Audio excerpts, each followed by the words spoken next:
I'm Matthew Weiner, the creator and executive producer of Mad Men, and I'm lucky enough to be sitting with... I'm Janie Bryant, costume designer of Mad Men. And we're going to do episode 9, which is called Shoot, which is written by Chris Provenzano and myself.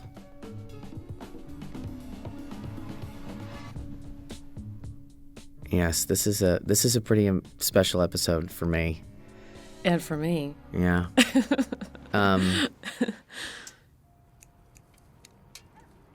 This sort of David Lynchian shot here at the beginning, we talked about this. The weather was important all season long. We tried to keep with the months.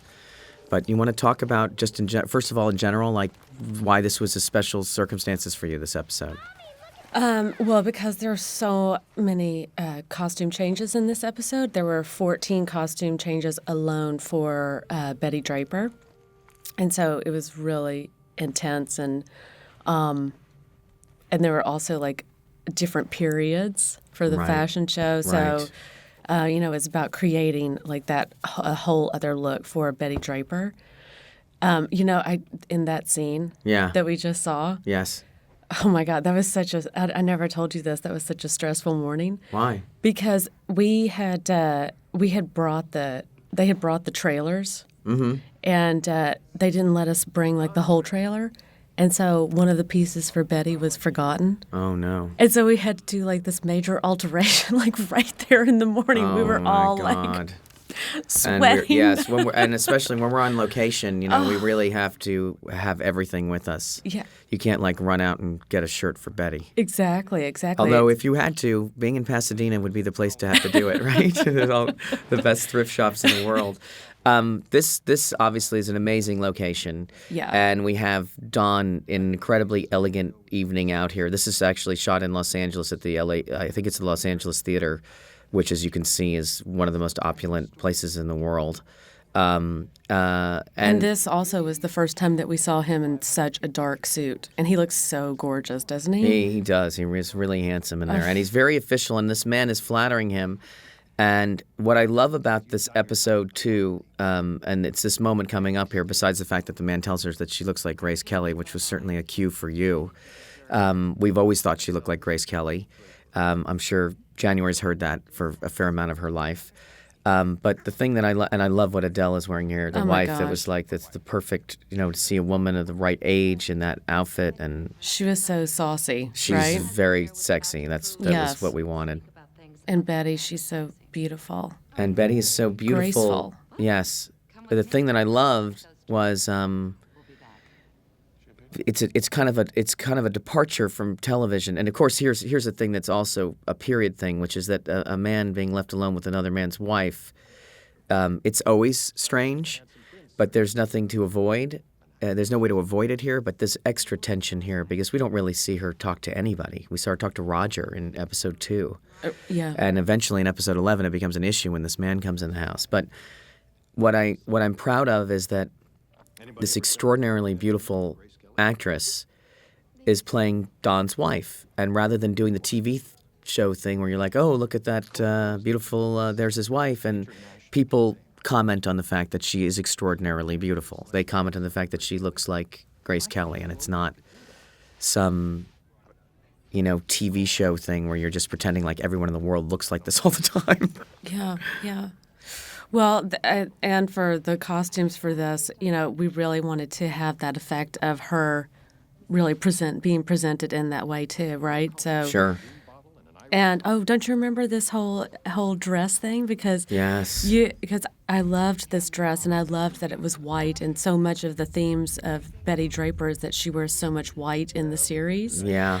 And I had shown you that the yellow dress. Right. And you were like, oh, I don't think we could do white. And I was like, no, but the white is amazing. And like in the space, the white was so beautiful because they're all of those red and like gold tones. Right. So it really, she really popped. And also I love the idea of her being in white for almost like the purity of, the character. Yeah, absolutely.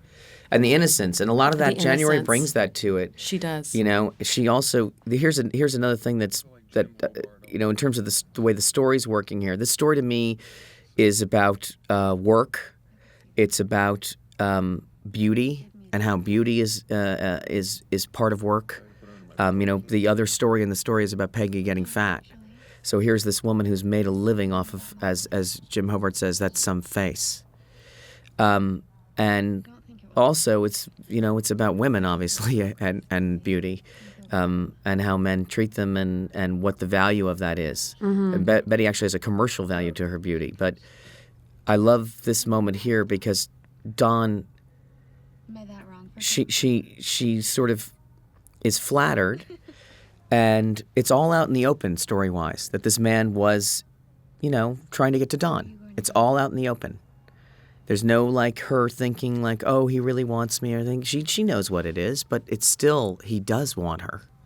And what I love here about the male-female relationship is that she asked Don what he's going to do, and he doesn't even answer her. Yeah. Oh, this is great too. This outfit's amazing, and of course, you see her putting the gun down. You have to have the gun. Seriously, I was like, that was written in so that you'd have seen it in the episode, and you wouldn't think she just went out and bought a BB gun. You have to have gun and petticoats all at the same time. Yes, exactly.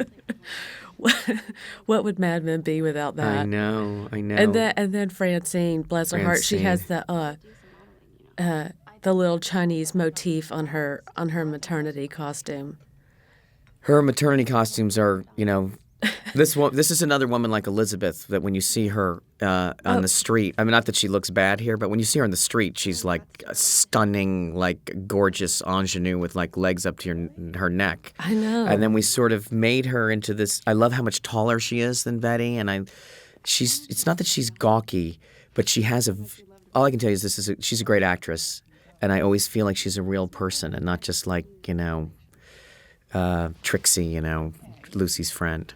But I do think they have that relationship, especially in this episode, especially now, when Betty is modeling. Bag of clothes, yes. And she's almost jealous in a way, Oh, she's totally jealous. Oh, here's the costume that designed for Betty. This is Janie totally built this thing, and there were some specifics about it. I wanted to see that she wasn't wearing any bra or anything. And foundation. No foundation, nothing, and it would be a shock, yes. Right? And also the backstory was this was the designer in Italy that Pucci was inspired by. Right. So it was pre-Pucci. Oh. And you built that from the ground up. I did. Yeah. Well, Joanna sewed it. Yes. But I drew no. We should comment. It. We should comment on that because people don't really understand how that works. That the same way that for me, I need a great director, and I need the director of photography, for example, is so essential to this process and how things are going to look. Yeah. The tailoring of you have an amazing tailor, and your designs are executed by her, and it's really Joanna Bradley. Yeah. She's amazing. And she really, really understands how I design and how I like to work and how I like things to be perfectly fitted and tight and gorgeous. There's a small hotel. Isn't that the song? I don't know. I love this tie that Don Draper wears. Yes. All of the grays and the blacks. I know. It's great. I was going to say, it's so funny for me to say, just like the writing is how I need a director, it's always the director says, just like I need a good script. But you're going to. Do I need to be careful here? It's a mom and pop. What was his name? The executive? Jim Hobart. Jim Hobart. Oh, my goodness. I loved his costumes, too, because he's, all in the pale blues and so indicative of the period. The kind of clients we attract. Pan Am, Coca-Cola, Esso. Can you imagine the lifestyle that goes with This is a much quoted line, apparently. Really? It's a panty dropper. That means it's not just exciting for you to have this job. It's exciting to other people who know you. 35 per annum. So this is a scene of exposition, really, but it's a difficult thing. We're talking about Don leaving the agency, and I didn't want to just do some phony thing. People know he's not going to leave the agency, but I thought, if nothing else, let's make it forget that tension. Let's make it interesting to see what Dawn has at the agency. Well, it's also interesting to be faced with the temptation, right? Right. Of like the possibility of what could be. Oh, this is another one. Talk about this dress, then I want to talk about the scene. Well, it's summertime, and so we wanted to have something for Betty to wear in the therapist's office that was going to be very light and fresh, but also having that effect that she really does dress up to go to the grocery store, to go to the therapist, like wherever she's going, leaving the house. I mean, even when she's in the house, she's dressed up. Right. Really. Well, as the season goes on, she gets less and less dressed up. Which is also like a great transition for her, too, to see that. This was a very special therapy scene that I had been thinking about from the beginning, the moment that he would talk to her. And a couple of things I love about this is you find out about how she and Don met.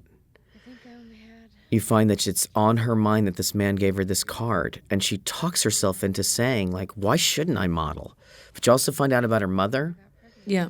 And she has this great line about her mother criticizing her and how she likes hot dogs. And you can see, I don't know if people have gotten the sensation yet, because the show can be serious, that every single person I hired is a comedian. And this woman is really, really funny, January. She knew exactly how to lean on this line.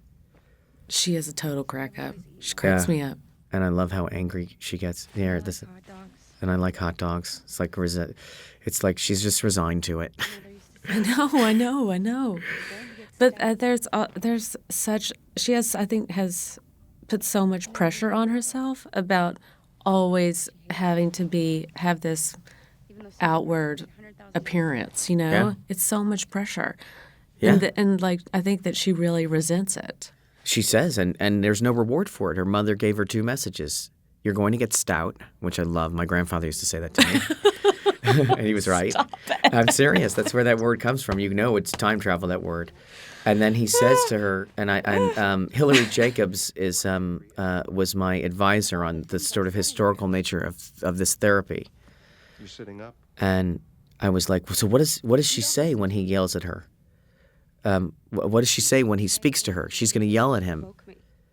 And I love that he says, tell me more about you're sitting up.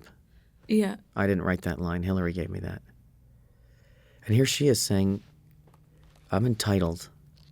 I am beautiful, and it is a way to make a living. And I understand that. Her beauty is part of the character. That's what's new. That we're actually acknowledging it from the very beginning when she talks to Dawn and she talks about Joan Crawford getting older in episode 6. So great. It's just the eyebrows. She wanted me to be beautiful so I could find a man. And then now what am I supposed to do? Just die? Right. Yeah. Yeah. My wife. 'cause she's really... My wife kept reading this scene. I kept giving it to her as I tried to get it, and she finally said to me, she says, "What is she going to do? Just go and just walk into a graveyard?" And that's where I got that from. Well, I think it's like it's unraveling that she's understanding that there has to be something more than that. Right. You know? And here's another comment on beauty. They paraded... I didn't do her costume. You didn't? She would have loved you. This is a sacred cow moment here, you know. This is one of the most beloved figures in American history. And what I wanted to show was that if you're running against her, you don't love her. And that however history has metabolized this election, they were trying to beat her, and a lot of people didn't like her. They might have loved her when she was the first lady, and then, of course, when she was a widow, their hearts went to her. But on this side of things, I mean, Pete says that finishing school voice. Yeah. I love Salvatore too in these. Oh yeah, he's really. I can't help it. I always have to call him Salvatore. Brian Batt. No, Bryan is so un-Italian. I know but he you know what? We put things together in character. He could pass for Italian too. I've spent some time with Italians in the last few years, and he could. A New York Italian for sure. Well, Southern Italian. New Orleans Italian. Yeah, New Orleans Italian.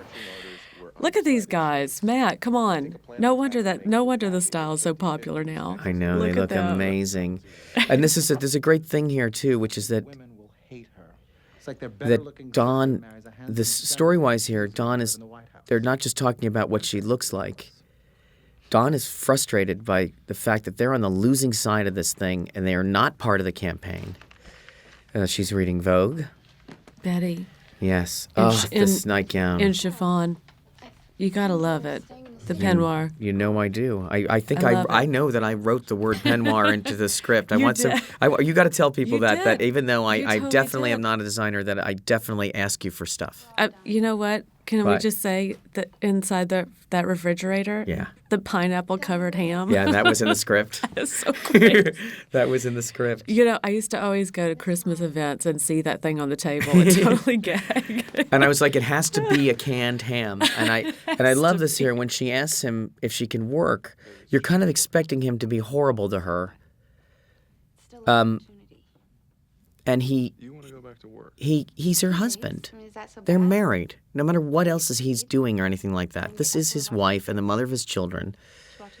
And it's not a question of modern or he says all the things a husband says. Who's going to watch the kids? Right. And what's going to happen? And she has this wonderful line that she says in a very funny way, I think. There will still be ham. There'll still be ham. I promise. Are you resolved? Because that's all men care about is being fed. You do know that. And neatness. Oh, God. Is that true? Neatness? I hate to tell you. I don't know what I'm going to do. That's what men talk about in bars, is how messy their wives are. Oh. No, I'm kidding. Well, that but is he says, very... I don't want to, I can't stop you from doing what you want to do. He's very reserved about it. Anyway, I'm sorry. What were you saying? No, I just think it's interesting because, this is a great scene, too. Because it's like, I think... What? Yeah. I think that he's worried, though. Like, in that scene, you do sense the thing of, like, gosh, there's going to be change. But there's the other thing, too, that she's being used. He knows that. He knows it's about him and not about her. Right. But also she's going back to work, and I think that, at that time, even now. No. It's like the world. This is about now. I talk about that all the time. Yeah. The war going on between women who work and women who don't, and how they feel about themselves, the guilt they feel, all of them, about being parents, about being productive, about life, time passing, what their value is. Work. Freud said that the definition of happiness was the ability to work and to love. And by definition, the women of this time could not be happy. Yeah. Right. That skirt ripping, what stage are we at in the fat suit here? I think it's 3. Yeah. It was so gradual. This is the one where everybody said, it was written into the story. Slattery is fantastic in this scene. I know. Look at him in the 3-piece suits. And every time... He just fought me like crazy. I love that John Slattery. He doesn't even know how great he looks. Well, the funny thing is he's so handsome. He's so handsome, but he's also putting on such a character. He is really a very boyish, athletic, surfer personality, and we make him look older. We make him look stodgy. We make him, but I know he loves Roger. He loves playing Roger. He totally does. I wish I could play Roger. Who wouldn't love him, right? Oh, we should talk about Peggy for a second because people really they don't realize that I designed all of her fat suits. Yes, and that we had like all those different stages. There are a bunch. Well, that's why I was bringing it up. And Joanna built all of the pads and. Everybody was shocked. They were and like, she oh was my already God, getting fatter an episode before. We shot these out of order, which was even more challenging. But she was already getting fatter before, and people were asking about Elisabeth and stuff. The other actors didn't know. Once the show was on the air, people definitely didn't know what was going on. And the fact that she ripped her skirt here, and there's that line in there, which more than one actress pulled me aside and said, "Are you having one of those days?" They're like, "Where did you get that from?" I was like, "I don't know, advertising. I don't know." That's something like my grandmother would say to me. I remember you used to come up to me when all this was happening with the fat pads and out of sequence and all that stuff. Janie, are you you know, like, it's going to be out of order. It's going to be out of order. I know. Do you have it all situated? I'm like, yes, it's all done. Well, it was amazing that it was so gradual and that we got to, I mean, this is one of the great achievements of the show, as far as I was concerned, is that that it was pulled off and people didn't know the facial makeup. There were 4 stages to that. It was really stressful. Yeah, it was stressful. It was stressful. And remember, the first time she had the padding? Yes. Can I tell the story? Please do.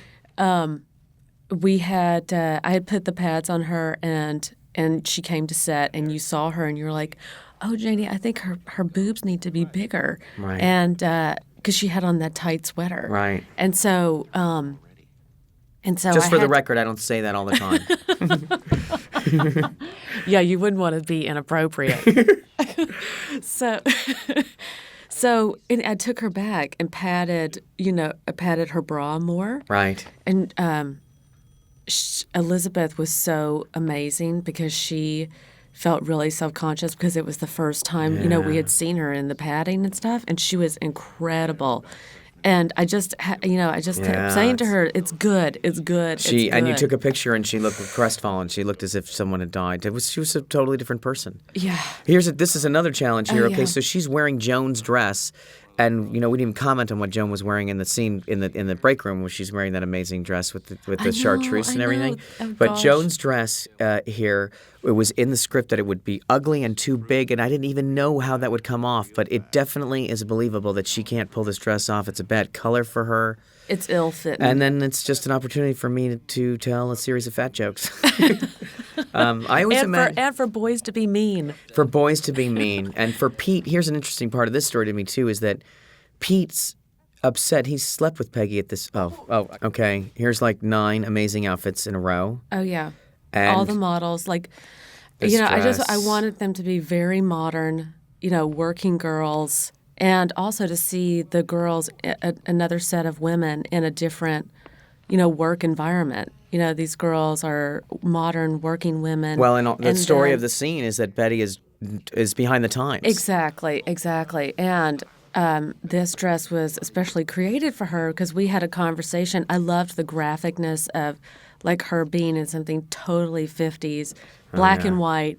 And still looking amazing. And what we said is we talked about it. And you wanted the pink. I You're did. like, oh, can we have pink? So I redesigned the dress, put the pink satin gussets in there, adding the big pink 1950s bow. Yeah. And I love, you know what? It was also amazing to design something that's a totally different period. It's like early 50s. I'm sure. Such a great time period. And that dress is so dramatic. That in dress scene is too. so dramatic, and then of course we should talk about the fact that you were. I went and cast the models, so you had to build for all these other people. If people watch the scene again, the accessories that they're wearing, the belts and the jewelry and everything like that, And that's the all gloves. you. The gloves, Purses. and their age is different, which is really what we're pointing out. But what you have is there's a sophistication there. Betty's sophisticated, but she's Old-fashioned. old-fashioned. Yeah. And those women are not much younger than her, but she's. And I love the fact, again, that the Salvatore of that agency, who Jim Hobart introduces as his brother-in-law. Yes. Which is a tiny joke that people may not have gotten. That he says, and he's wearing he's also dressed like Salvatore. He's got a slightly less, he's got the artsy That's version of it. He's an excellent different actor. different colors for him to go with the Jim Hobart agency, Right. And so we did. I did, golds and yellows and pinks and that kind of color scheme for the. In contrast to Salvatore, who in the agency wears blues and reds. But what I was going to say is he has a put together style that we were saying. This is not just that he's gay, but that he also cares about it. Yes, he does. All these men seem to care about their looks. Let's not pretend. The great thing that this scene, story-wise, was literally we wanted Pete to come up with some great idea, and Josh Weltman, our advertising consultant, we talked about this, about how media buys work, and I had this idea. Secor laxative was introduced in episode 3, which is what they were working on during the Volkswagen thing, and this idea did not actually happen. and it's hard to explain how it works, but it could have happened. And I'm sure that there are people in advertising who wonder if it did. Because it's a great way for them to be tangentially related in influencing the election. And, okay, we have to talk about this scene. This is Betty gets her job. Don's watching TV.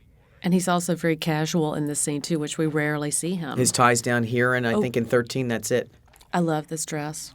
And you know what I love about Betty and her costumes is that, like, you see her, and still today, you see the women who are, I guess, like, how old, 80 now, and they still dress the same way. I know. I was talking about that with Rachel. I love that. With Rachel, when you go to a wedding and you see a woman who in one of those Chanel suits, you're like, oh, right. It's totally classic.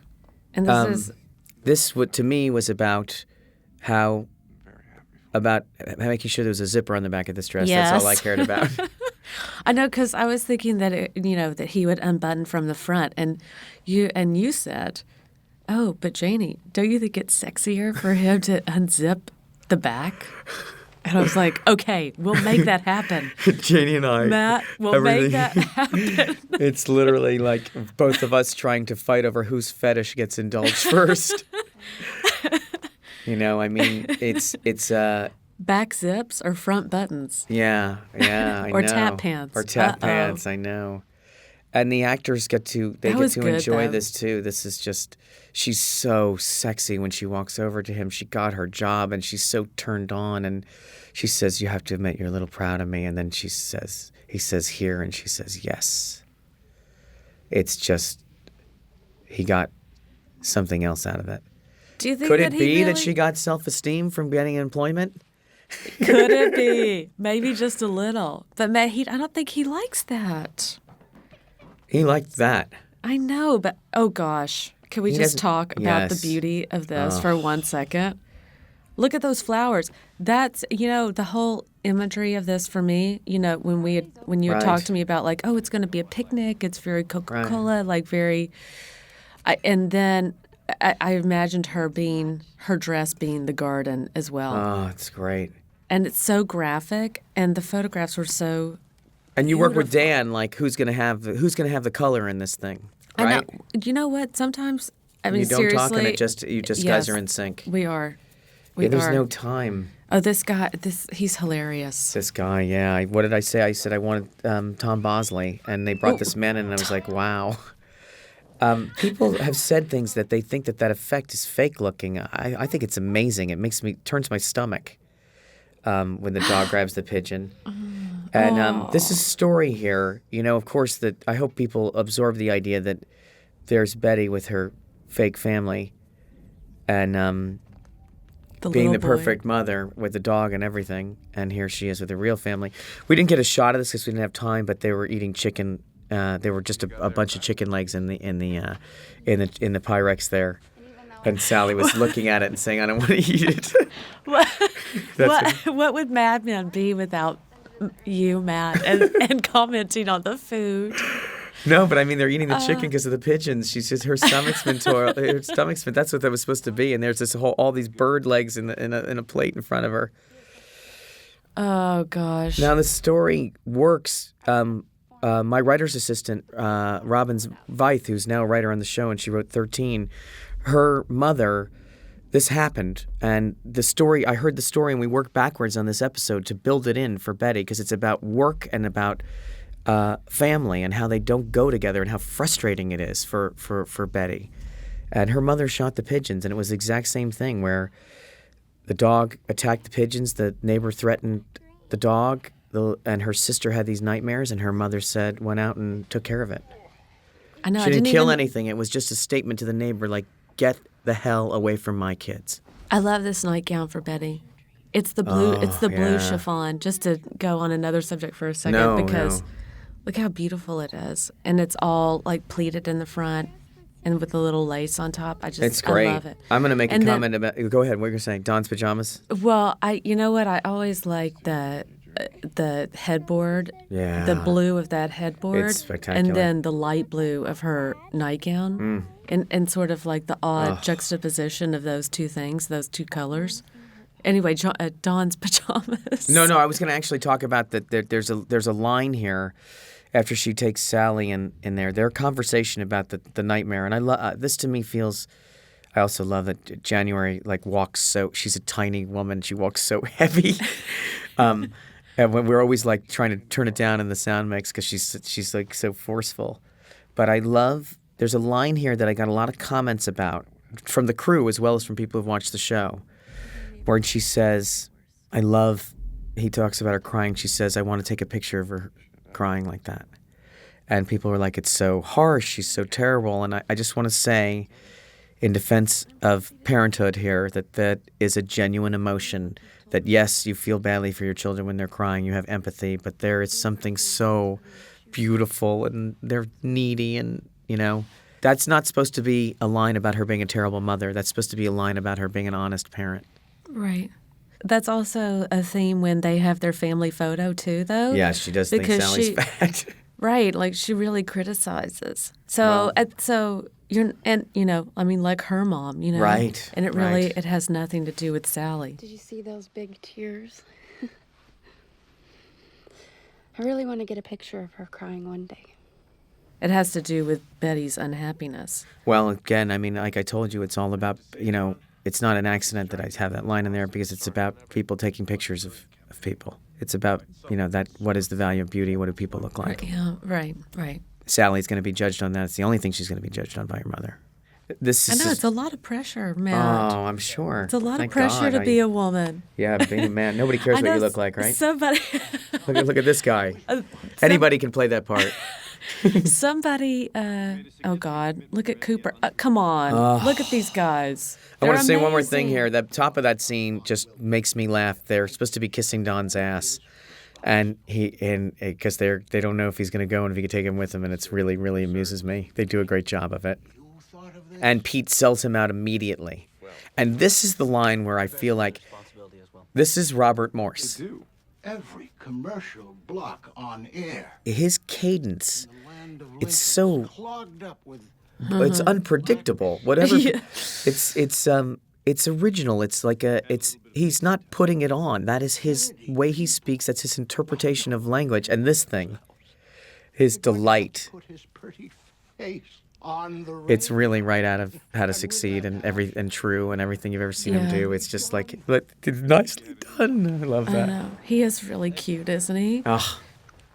And that suit for Sterling, I designed that for him. Oh, it's so great. There's a real springtime feeling in this episode, which really went well with it. Yeah. I know. Well, that was really important. We talked about that so much. Are we done here? But also, I think it's interesting for the older men to really contrast with the younger group here. Right. Because they're in the darker suits. Right. And then Sterling and Cooper in such, pale summer colors, I liked having that difference for that scene. I love that you do that. Here, this just so people know, this scene right here, this comment that's made to Hildy, I think people can feel this also, that this was told to me by a 75-year-old woman. This was one of her days at work. When something good happens to me... When her boss said, not about the celebration, that's mine. But, you should do something with this. That sourpuss. You're very beautiful. And that she has to sit there. She's going to see her parents. I love watching you walk. I love watching you walk. That's what she heard. And I mean, let's face facts. If it was coming from the right person. You love to say that. I do. But it's inappropriate in the workplace. It is. And Peggy's confidence has been rattled a little bit here, right? In this episode, by this weight gain. Yeah. And then also the plaid is quite good for the weight gain as well. Here's here are these pictures that we were there. Dan took some of them, and Karen who took some of them, I believe. Karen Barrow, who does our stills sometimes. I love her. Yeah, she's so good. But this is. It's also great. That is not that is a really looks like one of those things. It totally does. And also the costume design of that particular scene was that the family, they were all in solid colors, and again, she was the one in the floral, right, in something graphic, And here he is going to talk to Jello. Jello again in the script, right? Socks matching the trousers. All those men, they just died every time. I would always look at their socks and be like, okay, are you wearing your matching socks with your trousers? I didn't mention the socks in the Heart Attack. How amazing those are when you see his feet when they come in the room. How amazing they're see-through almost. He has on the nylons. He has on hosiery. So this is the scene I was talking about where it's men's hosiery. It's not women's. Whatever you say. He's not dressing. I don't know why John Slattery fights you. He's not a cross. Here's the thing. Now I have Janie here also. We should talk about something that is your exquisite style, which is that the clothing is all very, very tight. It is.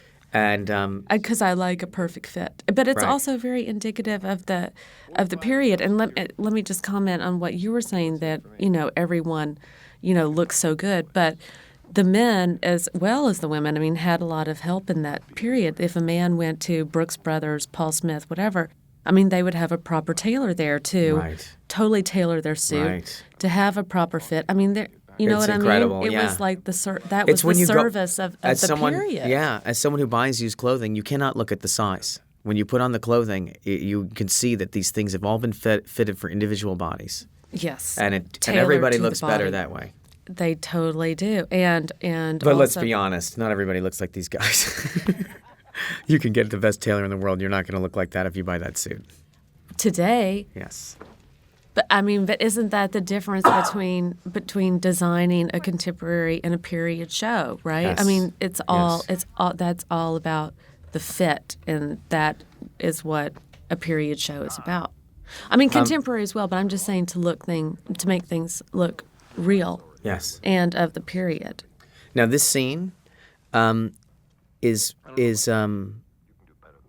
tough because this guy crossed the line taking these pictures of Betty, and this was worked over a bunch of times to figure out how Don would handle this. And he says, the guy kept saying it's Yankee Stadium, it's the major leagues, whatever, and Don basically says that's not a major league move. I thought your wife coming here meant you were interested.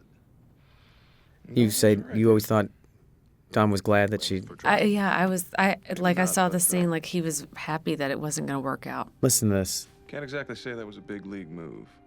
He did. I mean, it is easier for him. That's one of the things that's amazing about the ending is he gives her all the reasons why she shouldn't work, and they're very convincing and they're very heartfelt.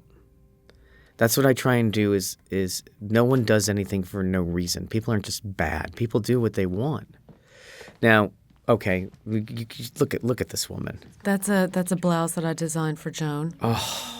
And, she just looks so great.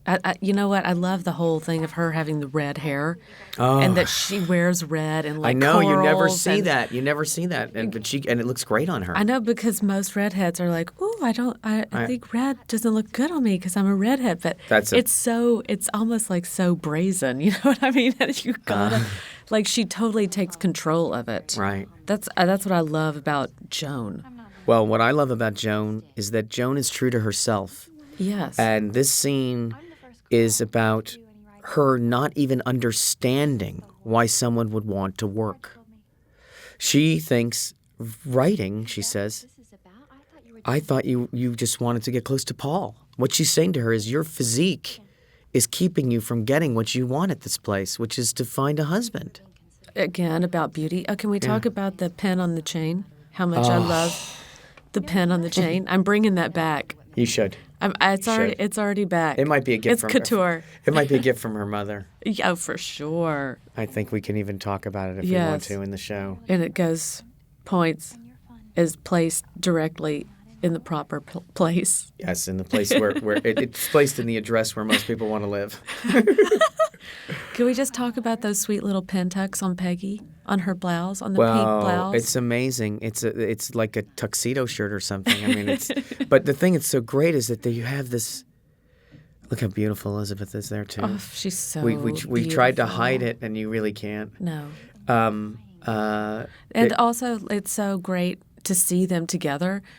Yes. Every time you see them together, it is about the color scheme and the differences in those two women's character. And those scenes they're always good. They're two great actresses. It's this, I love this dress. Oh, I now love this dress. I mean, this was the idea is that when Betty gets fired, that how do we make it as painful as possible? And you brought this dress in. Talk about this. I mean, was this an alternate for the opening scene too? Like no, never. No, because it's too springtime and daytime. Well, we had found an inspiration. Oh, also these guys are such a great pairing because he's in a different tone of pink and she's like in the very pale pink, and I loved how these two elements work together. And also look at all these people on the set. But this was this was about really making her look the most Grace Kelly-like, right? Hairdo, everything. Exactly. And Gloria did an amazing job on her hair. Beautiful. She showed me the pictures because she wasn't sure if I would believe it. Oh. And this outfit from the working woman at the studio, and her hair is great too. Yes. And this was the idea. Makeup too. Yeah. Oh, the makeup. The makeup is like you just. Debbie has a way. The people who are wearing makeup look like they're wearing makeup. The people who aren't. Some women can apply it. Some women can't apply it. She's just got such complexity in it. The men never look made up. No, I love the beauty of that dress. Yeah, I love it. And I also love that Betty wears the full skirts and the petticoats. It's such a beautiful contrast. That's the thing. I don't know what that's about, but I love hearing that there's a plan. That's what I was saying. You have such a scheme. It's just like when I'm writing. It's just you have a plan of what you're trying to say, and you use every tool available. What if I was the writer and you were the costume designer? I think that's it. I don't know. What would happen? I think the writing would still be better than the writing would be better than the costume design. I can tell you that. You have a lot of the same qualities. No. This is a joke right out of the Roadrunner here that they don't even notice the fight or care about it. You were going to say something. Well, about what the I wanted to say is I feel like people feel a lot of times that Pete is defending Peggy here, her honor in some way, but I actually think this is about the guy saying you had sex with an ugly girl. Yeah, I think that's what that's just as much. It's both things. I think he does feel for her, but his ego is wounded here in many ways. Oh, totally. I was just going to say, I think it's always all about Pete Campbell. Yeah. I mean, I don't. Yeah, absolutely. It's all about him. Even though I know that he does care about Peggy. I love this little blouse. I love this little blouse, and I love this food here. This is a turkey tetrazzini casserole thing with the turkey onions on top of it. It was very period. They made it perfectly, and I wanted them to be able to eat it because at the end of the scene she says it's not bad. Now this is an example of subtext. This is for me. This is about as good as I can get at what I'm trying to do in the show. We know that she's been fired. She knows. Don knows. But Don pretends like he doesn't know. She talks about what happens in the city, why she doesn't want to go back. She lies. She pretends too. Yes, she says They're it's both hard. Pretending. Right. And she doesn't know he knows, and he's kind to her. She says the city is harsh, which I love. Because it is. New York is harsh. She went in there and they treated her roughly. And the thing is, the big question was, well, she can still go and work. She can get her book. And she's like, she doesn't want to do that. She doesn't want to put herself out there. It's partially her fault. It is. No, of course it is. That's the frustration. Yes, exactly. But it's not. I mean, he's happy though that she's not going. He is happy. He couldn't bear her being a working mother. I don't know if that's true. At this point in their relationship.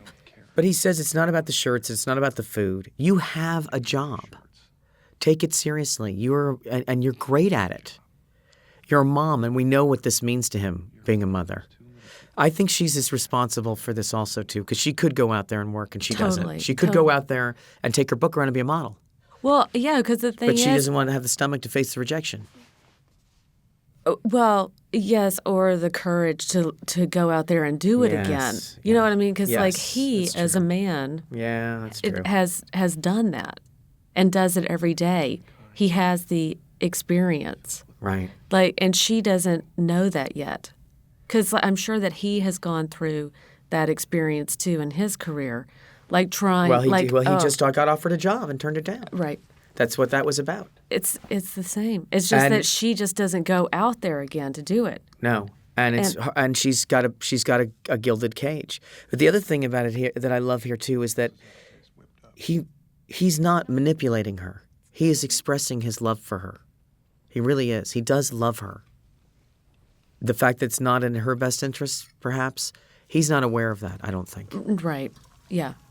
Now, can I just say about that scene, though, too, is that the shirt, the blouse, and the wallpaper combination of that scene, it's amazing. I really love, because Dan has that beautiful, beautiful wallpaper. And can I just say that I think Dan Bishop is bringing the trend back that wallpaper is beautiful.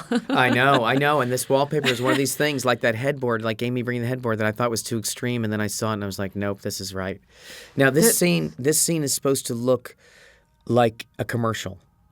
These two pieces together, they're supposed to feel like idyllic home life. You'll see even the way she flips her hair and everything. And I went down and talked to Paul and to January when they were doing this scene, and they were kind of confused by it. And she's also, can we say, depressed. Yes. And so she hasn't gotten dressed yet. Right, at 1 o'clock. Right. That shot it's just the lighting, the height of it. They wanted it low originally, and I moved it up a little bit. This is shot in a couple of different locations because we had to have this beat where you think that she's going to just look at these pigeons in pastoral beauty. They're a special effect too. They're amazing. But this image to me, it's not about the guy. It's about her protecting her family. Motherhood. You talked about the lioness. Yeah. This image right here. This is everything we're trying to say. Well, I hope you enjoyed hearing a little bit about how Janie works and what is, for both of us, a very, very special creative experience. It really is. We have an amazing time together. But this, in particular, this episode, to me, was a story that I kept telling you every time we'd figure it out. What do you think of this? What do you think of this? Remember? Right. And the funny thing is, that I told you that it was a gift. That I was giving you a gift, that there was all this to do, and then you had 7 days to do it. You didn't feel like it was a present. You felt like I'd given you a disease. No, it was such a challenge, but it really came out so successfully. Only because I want to do the best job I can do for you, Matt Weiner. I feel the same way.